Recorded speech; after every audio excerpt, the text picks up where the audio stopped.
The first tune is a slow air called Till Agus Tra, or Ebb and Flow, inspired by an A.E. Russell poem, Titus Ow. And then we'll follow that with a kind of slow reel, which I've called Moonlight on Slieve Gullion. And then the last one is a polka called Riley's Loft, named after a well-known dance venue in South Armagh many years ago. And Fergal's going to join in with a Native American drum today, and Davern as well. So hope you enjoy.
Ladies and gentlemen, welcome to our celebration of the great Irish poet, artist, mystic, social philosopher, economist, champion of cooperation, mythographer, and a great son of Armagh, who was described as the luminous center of the Irish literary revival, the great George A.E. Russell.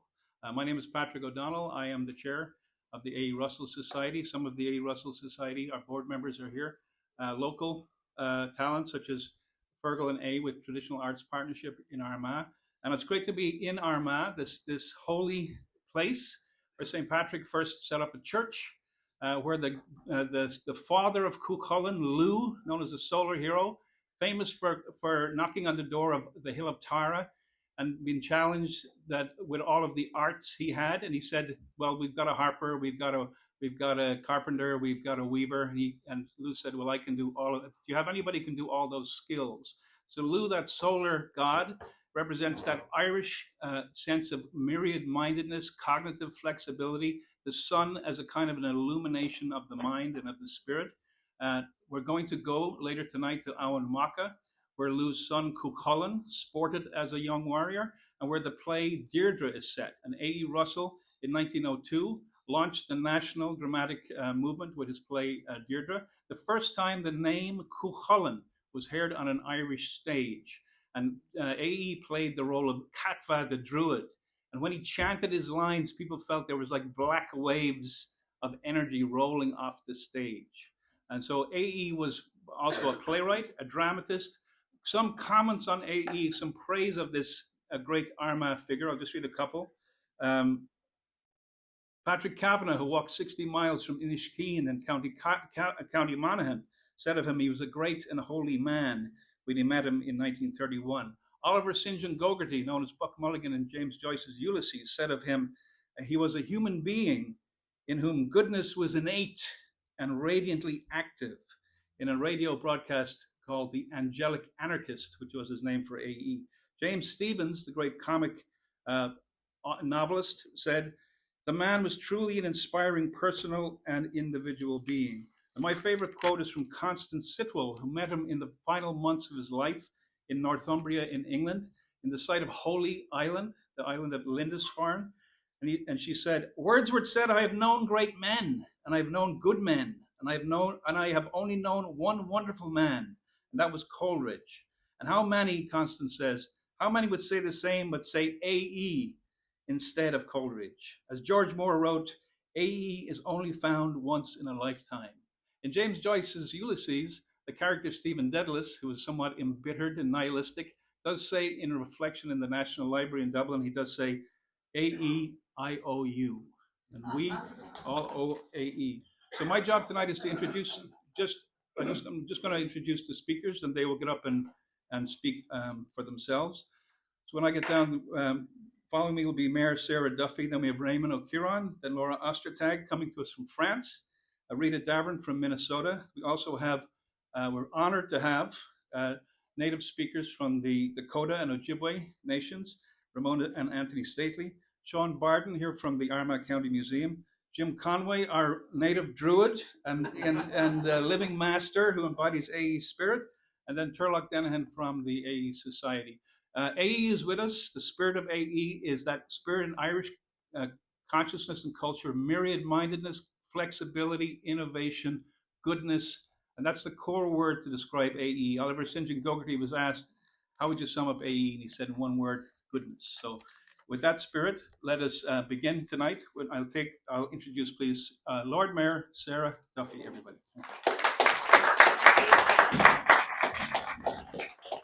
And a very warm welcome to you all.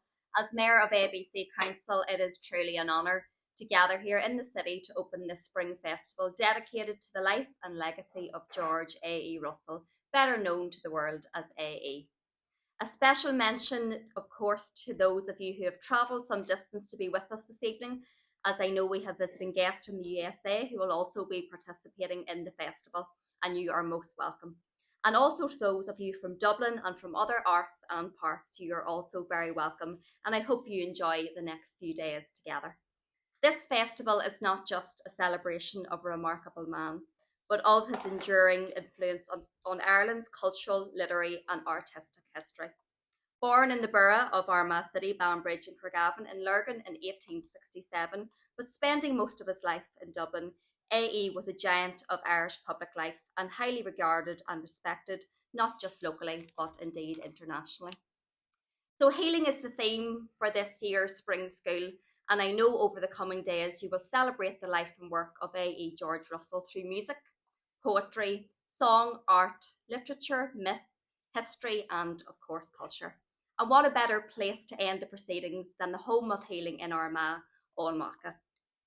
I know that the organisers are particularly delighted to be welcoming visitors from the Indigenous peoples of America to share their insights into healing, and I'm really looking forward to that. The ideas of AE and those of their elders. I know that your contributions are very, very much looking forward to. So through his poetry, AE explored themes of spirituality and national identity, while his art encapsulated the very essence of the Irish landscape and soul. He was, and still is, a beacon of visionary thought and creativity, of whom we are deeply, deeply proud. I hope in the next few days, through exhibitions, performances and discussions, you will get to honour his profound contributions to both Irish culture and to the global artistic community. A big special thank you to the A.E. Russell Society, Chair Patrick O'Donnell, to Réamonn, and to everyone who has worked tirelessly to bring this festival to life. Your passion, your efforts and help will ensure that the spirit of AE continues to thrive and inspire future generations. So once again, thank you for the invitation to be with you here this evening. As Mayor, I am so pleased to have been able to support the festival in a very small way, and I hope that you have a successful event as you continue to be inspired by one of Ireland's greatest cultural figures, Gur Míle Maith.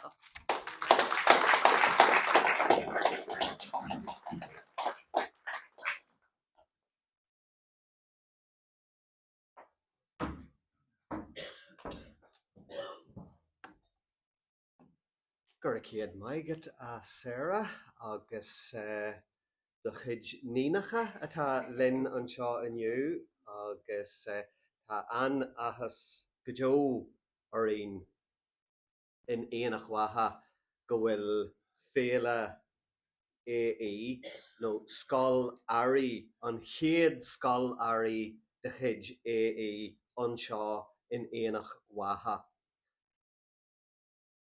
No doubt AE would have walked past the whereabouts of Éanach Watha in his day, and no doubt he walked around the country roads on the outskirts of Armagh City, visiting his relatives here, spending long summer evenings here, and ordinarily at a school to discuss the merits or demerits of a literary figure, you will have those who will outline the virtues of the person, and then there will be a space, always a space, for the other side of the person, the criticism.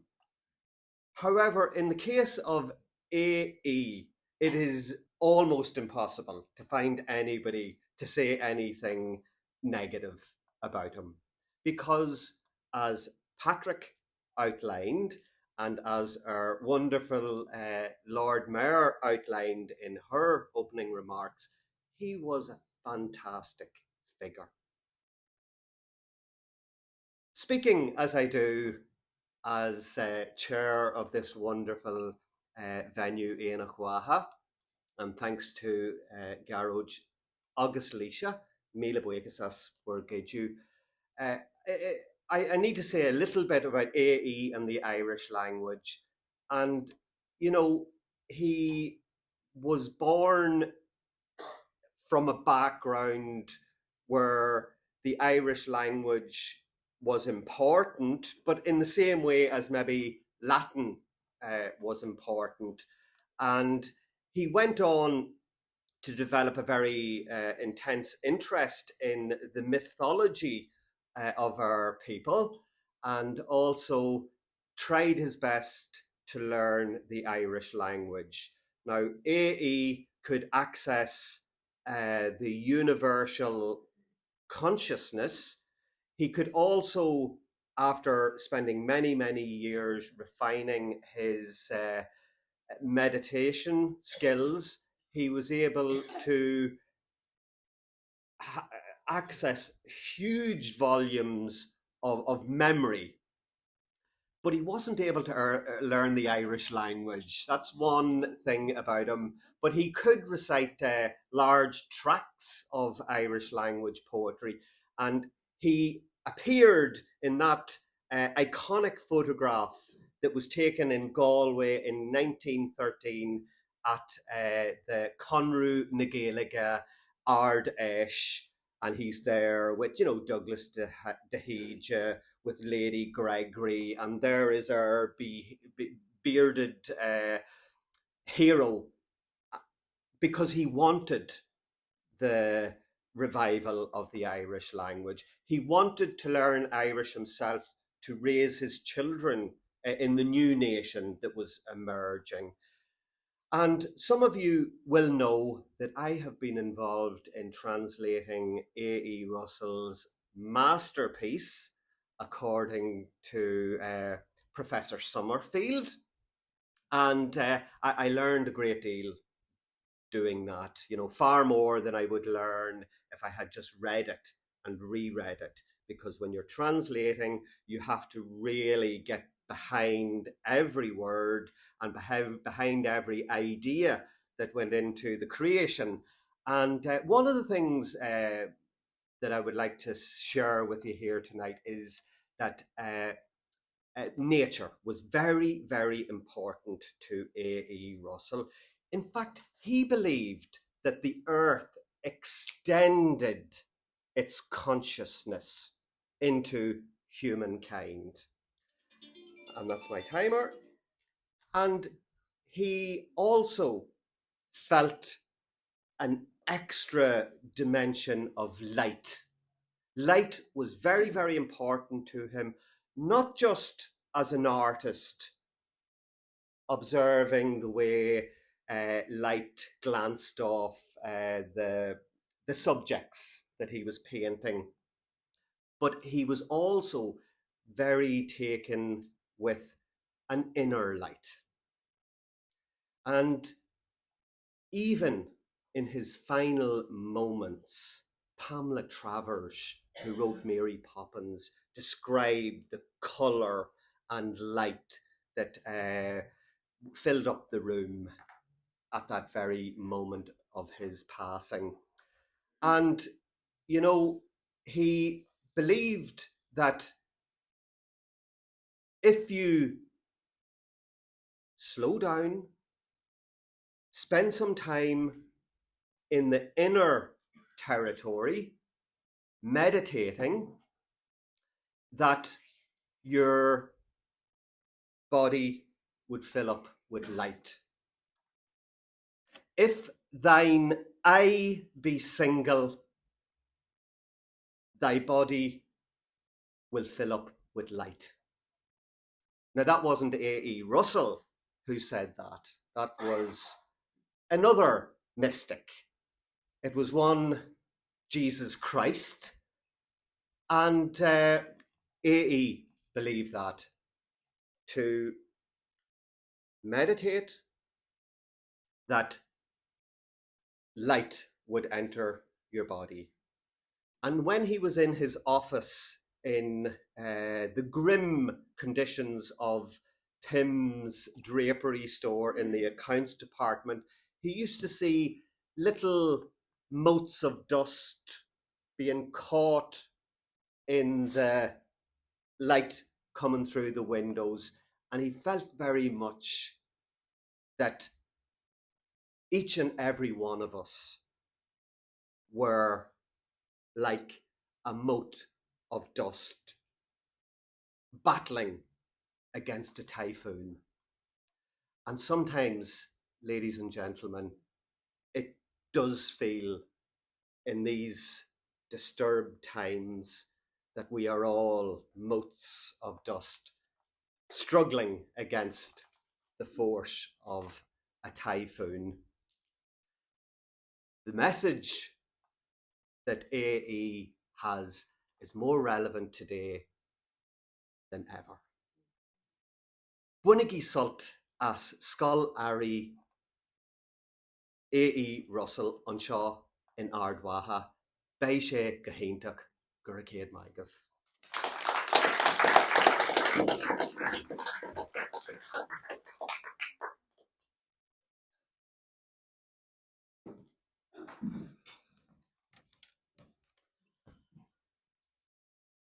Bonsoir et bienvenue, French, Irish, Falcha, the Gamermat, Breton, Dakota, Danya Yahipi. Welcome. It's an honor to welcome all of you, and you, Lord Mayor, and perhaps future leaders in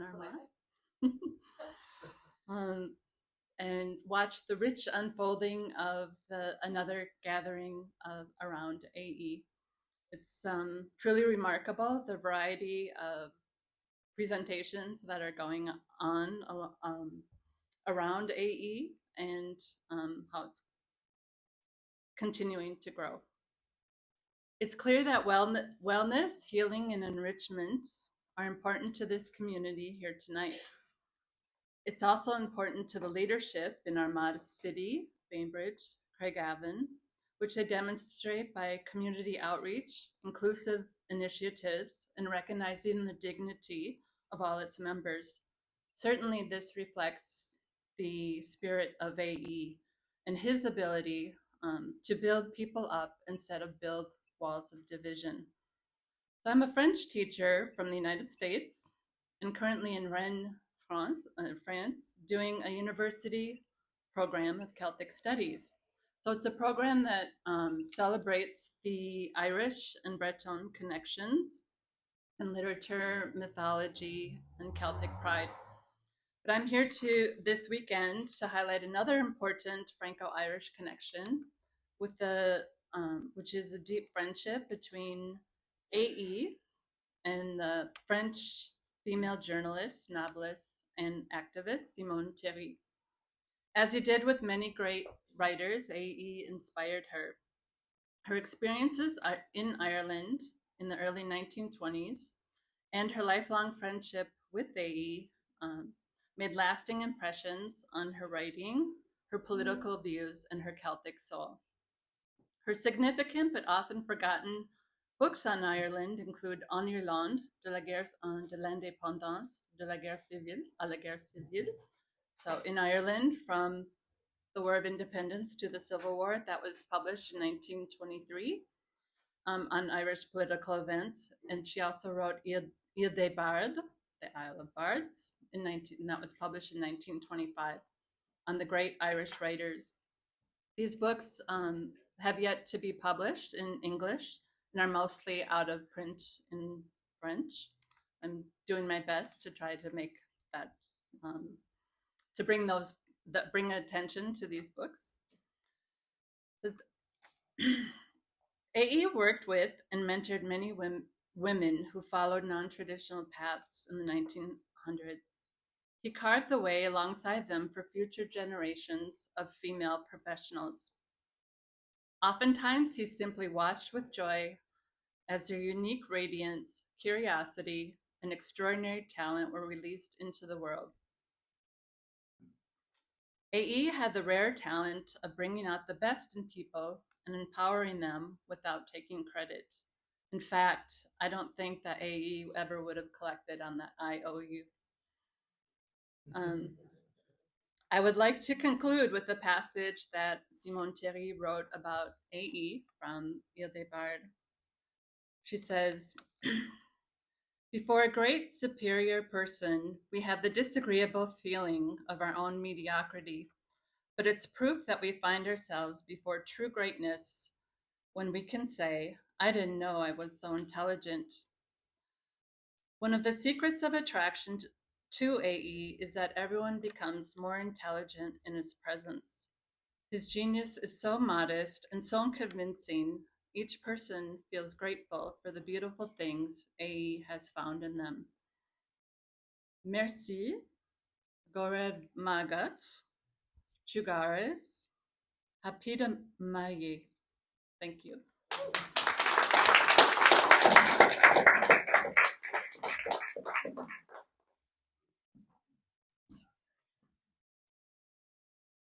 Hello, my name is Miss Rita. I'm here tonight. I'm delighted to be here back in Armagh, and I brought with me a film which somehow fits with the spirit of AE because it's about a place. It's actually 6,000 kilometers from here, and it's about a story, and it's about a friendship built across a divide, cultural, historical, political divide. And I don't know of any people in the world who can appreciate that kind of a story than the people of Armagh. So I'm thrilled to be here, and I look forward to meeting many of you.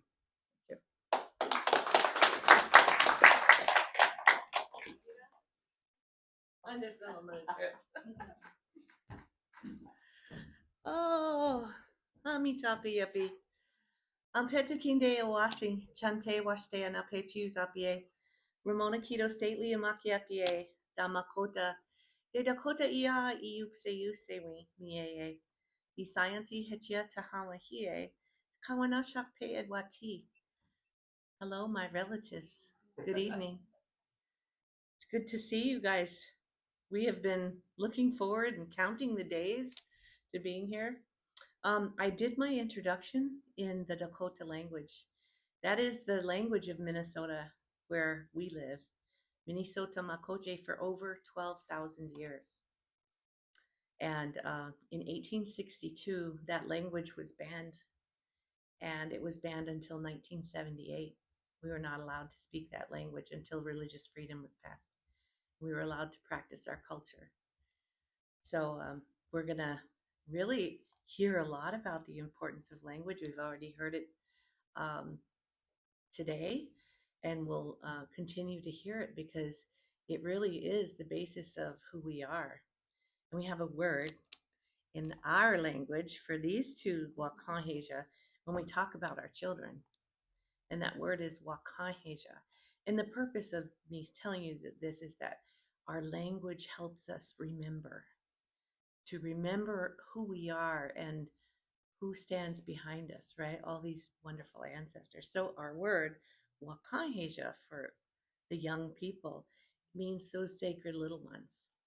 They're the most sacred. So I'm always happy when I see the little ones here because we like to keep them around, even in our most sacred ceremonies, if the children aren't there, you know.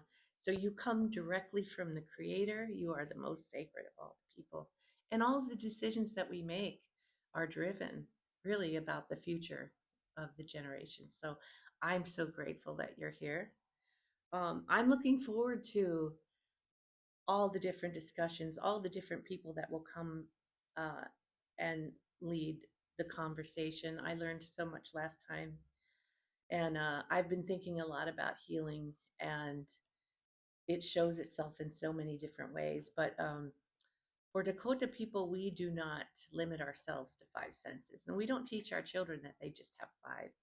And we like to always think about the energy of communication, how we communicate through energy. And I'll give you an example.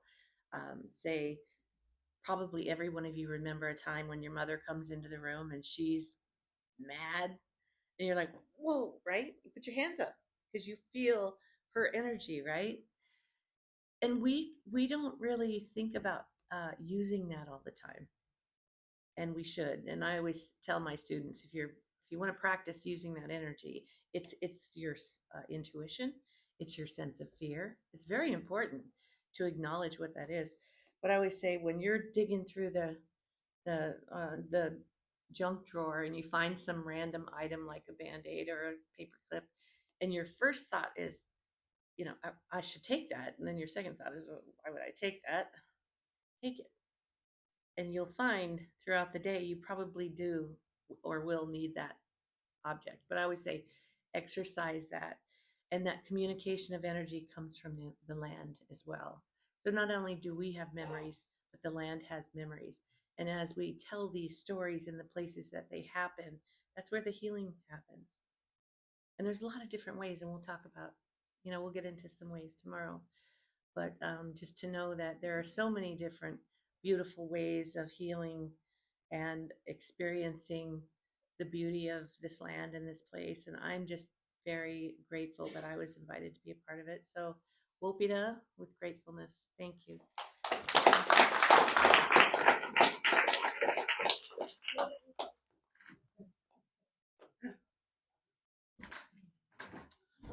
Bonjour, everyone.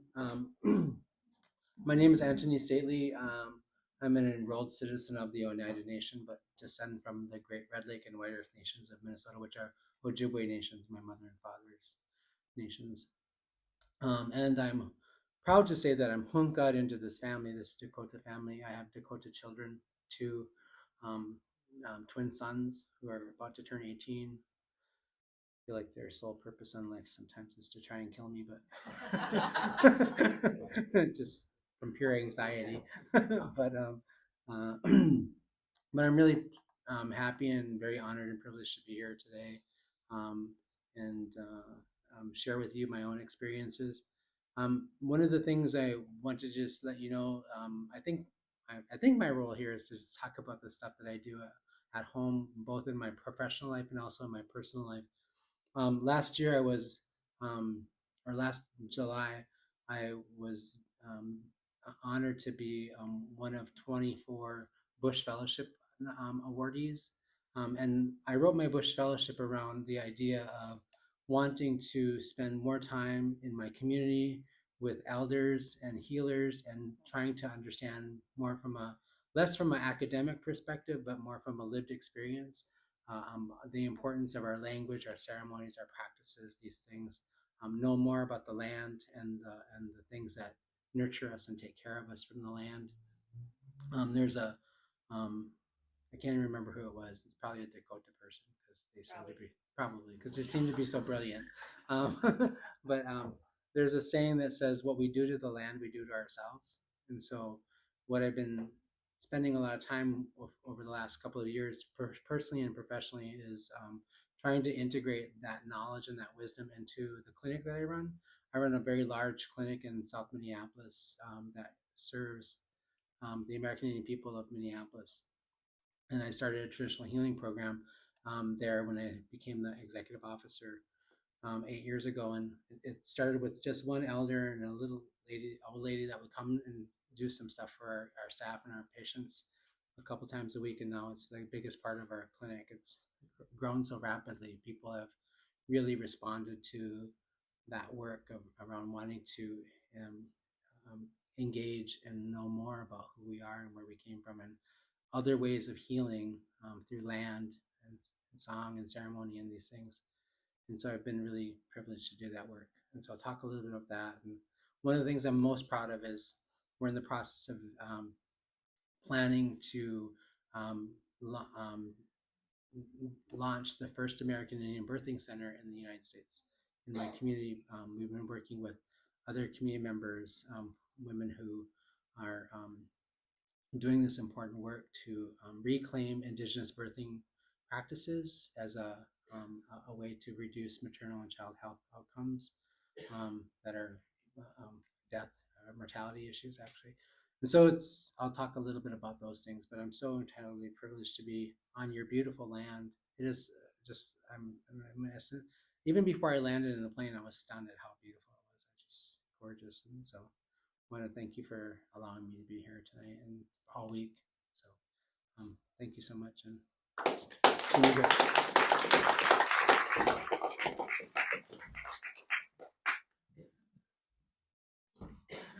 Lord Mayor, ladies and gentlemen, I suppose when you realise that you're going to be so far down the running order and there's so many inspiring and knowledgeable people have spoken before you, you're going to have to think long and hard about what you're going to say. And I took my own advice and thought, speak about what you know and keep it short. So we've got one side of an A4 page, 450 words, and the last time I read it to myself, it's just over 3.5 minutes, so I'll not torture you for too long. I'm really going to talk about the role of museums and collecting and how that's important in the light and context of AE. So rather than speak directly about AE, I would instead like to offer a few reflections that may help explain why I've been invited to speak this evening. This coming July marks the 90th anniversary of the death of George Russell, better known as AE. And in recent years, there's been a welcome and growing interest in his life and work, an interest reflected in events such as this AE Society Spring School in Armagh. AE died in July 1935. Less than 3 years later, in March 1938, his old friend, Gary Coates, who had first known him simply as George in the 1880s, was corresponding with TGF Patterson, the curator of Armagh County Museum, to make arrangements for the donation of 24 letters that he had written to her at the beginning of their shared theosophical experience and journey back in the 1880s. The Patterson was already actively seeking to collect this material from AE's friends and contemporaries, speak volumes about his foresight. He was laying the foundation of what would become and build into one of the most significant AE collections anywhere. I've been asked to speak this evening because, as my current role as curator of the museum, I have the undeserved privilege of building upon the vision and work of those who came before me. And I speak about my predecessors, and I must emphasize that when I say curators are more than custodians of objects. They're stewards of culture and memory.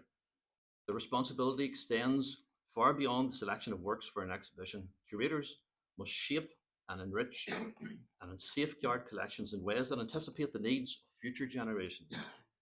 To do so requires not only knowledge, but a bit of foresight. Thanks to the vision, collecting policies, and acquisition strategies of TGF Patterson, AE's art and archives have been preserved and protected. This has ensured that his legacy continues to inspire, provoke thought, and ignite imagination, not only today, but into the future.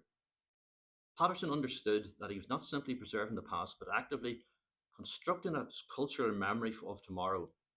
He was guaranteeing that AE's work would not be confined to his own time, but remembered, studied, and cherished long after.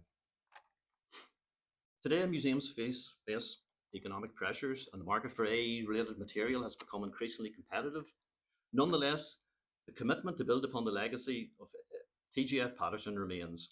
As recently as 2020, the museum was able to make a small but significant addition to our AE collection, which I hope is a testament to the enduring relevance of Patterson's vision and the importance of the museum as a vehicle to preserve it. I'm convinced that if Thomas Patterson were here this evening, he'd be delighted and proud of what's been done to celebrate one of Armagh's greatest sons. Thank you very much.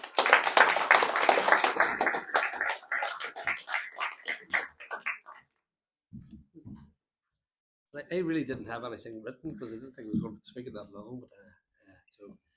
But anyway, there's a new word for A. Russell, a curator. So he was a creator of the spirit of the Irish people and all their heritage and culture. He brought all that back, you know. And first of all, I'd like to thank Patrick and Réamonn for organising the events.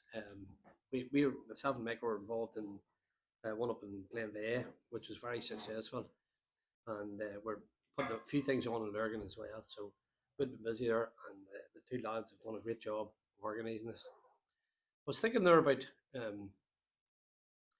of course, spent time in Railway Street with his cousins, and he wrote a beautiful work there called The Story of a Star. And if you'd have seen Ramona's dress there, the big star on the dress, and so they're star people. They are stargazers, as was A. Russell a stargazer. And so my talk in Glenveigh was about nature, you know, and it brought in healing. He found a lot of healing in nature, and they only had one daughter, and the daughter died when she was very young. And him and the wife, they went away up into Kiltartan, I think it was, sort of Mourne. And he did a painting there, and it's the only painting signed by A and the wife, Val. The two of them signed it, and they give it to the doctor that had helped them with the baby. Now, if you see that painting, it's almost all green. It's just green trees, And this shows you where A.E. found his healing. He found his healing with nature. And as Lady Gregory, his good friend, said, you know, she was speaking about how they'd saved the Irish literary revival was a result really of the famine, and it was trying to preserve the Irish culture and in all its forms, including the Irish language. The monks in Donegal had done it after the colonisation of Ireland, and they went to Louvain and Belgium and France and places like that to preserve it. But the Irish Literary Revival was trying to preserve and bring it back, and that's the way it was a revival. So they revived all that. But Lady Gregory, she said that she was it was wonderful that they had saved the Irish language. But she says, what about our oldest friends, the trees? Where we got the language from? The ogham comes from the trees. So that's where A.E. found his healing in nature. And so later on, I spoke about why this great man would take a rural implement like a plough and design it for the people that were striking in Dublin. The workers were on strike in Dublin. You know, these were city dwellers, and but it was because he was a star dweller, and it was the starry plough that he really observed, and he knew all about the whole, from the Bhagavad Gita, the meaning of the stars. But like the Dakota people, they would have a meaning. They probably call it the Great Bear or something. I think they might call it. But that starry plough was the seven rishis. It was a very mystical meaning. It rotates around the North Star, and of course, Leslie, when he was writing about Armagh, he described A. Russell as Ireland's North Star. So that's where he found all his healing. And I think I've talked probably too much of your time. Anyway, thanks very much, everybody.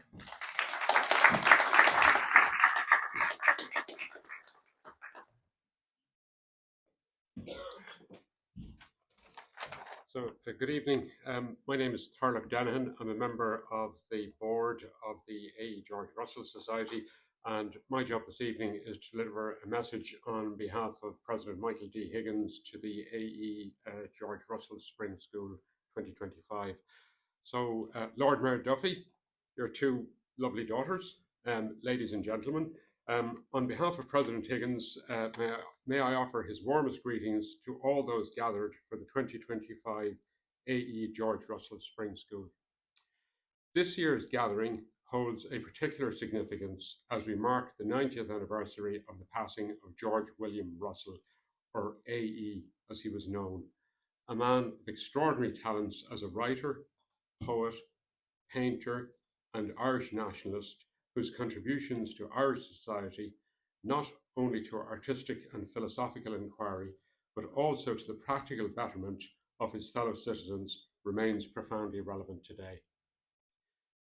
George Russell stood at the forefront of the cooperative movement, advocating for a system rooted in solidarity, fairness, and shared prosperity, understanding that true progress is not measured by the accumulation of wealth in the hands of a few, but by the capacity of a society to empower all of its members, ensuring that none are left behind. How fitting then that as we gather to reflect on A.E.'s enduring legacy, 2025 has also been designated by the United Nations as the International Year of Cooperatives. In this spirit, President Higgins welcomes the engagement of the Irish Cooperative Organisation Society, ICOS, in this year's Spring School, bringing into focus the enduring impact of A.E.'s work on modern cooperative initiatives. President Higgins extends his best wishes to all those involved in the 2025 A.E. George Russell Spring School. Thank you.